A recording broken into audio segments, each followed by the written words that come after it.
देवरिया कांड में घायल अनमोल को आया होश। होश में आते ही अनमोल ने पूछा ऐसा सवाल, सुनकर आपका भी कांप उठेगा कलेजा। देवरिया कांड में 6 जानें चली गई थी, वहीं 8 साल का मासूम अनमोल जिंदगी और मौत के बीच जद्दोजहद कर जिंदगी का जंग तो जीत गया। अनमोल अब होश में आ गया है। होश में आते ही अनमोल ने अपनी बहन से ऐसा सवाल पूछा जिसे सुन न केवल उसकी बहन शोभिता, उसका भाई देवेश, बल्कि वहां मौजूद सभी लोगों का कलेजा कांप उठा। 8 साल के इस मासूम को क्या मालूम कि जिनके बारे में वो पूछ रहा है उनका क्या हश्र हुआ है। दरअसल होश में आते ही अनमोल ने अपनी बहन शोभिता को अपने पास बुलाया। अपनी बहन से अनमोल ने पूछा, दीदी माँ पापा कैसे हैं? ये सवाल सुन शोभिता बेचैन तो हो गई, लेकिन उसने अपने दिल पर पत्थर रखा, खुद को संभाला और जवाब दिया, ठीक है, इलाज चल रहा है, ठीक होने के बाद तुमसे मिलवाएंगे।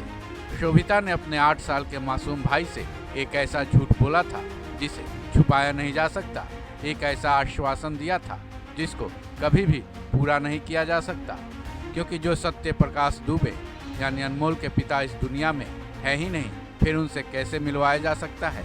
फिर भी अभी अनमोल को केवल होश आया है, वो पूरी तरह से ठीक नहीं हुआ है। उसकी हालत को देखते हुए शोभिता को अपने मासूम भाई से झूठ बोलना पड़ा। वहीं जब शोभिता ने अनमोल को उसके सवालों का जवाब दिया, तब अनमोल ने शोभिता से कहा, दीदी तुम जाओ आराम करो, क्योंकि तुम्हारी तबीयत ठीक नहीं लग रही है। इतने के बाद शोभिता अपने आप को रोक नहीं पाई। वो अनमोल के कमरे से बाहर निकल आई और फूट फूट कर रोने लगी। अपने भाई अनमोल का हाल लेने के बाद शोभिता ने बताया, अभी उसकी और उसके दोनों भाइयों की जान को खतरा है। उसने ये आशंका जताई कि प्रेम यादव पक्ष उन तीनों की जान लेने की कोशिश कर सकते हैं। हालांकि उसने ये भी कहा कि उनको सुरक्षा दिलाई गई है, लेकिन उन तीनों भाई बहनों के लिए स्थायी सुरक्षा के इंतजाम होने चाहिए।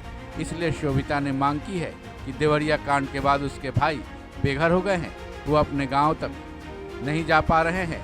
वहीं इस कांड के खौफ से रिश्तेदारों ने भी उनसे दूरी बना ली है। इसलिए जैसे उनके भाई बेघर हुए हैं, वैसे ही प्रेम यादव के घर पर बुलडोजर चलाकर उनके परिवार को भी बेघर किया जाए। इस खबर में बस इतना ही। बाकी अपडेट्स के लिए जुड़े रहें वन इंडिया हिंदी के साथ।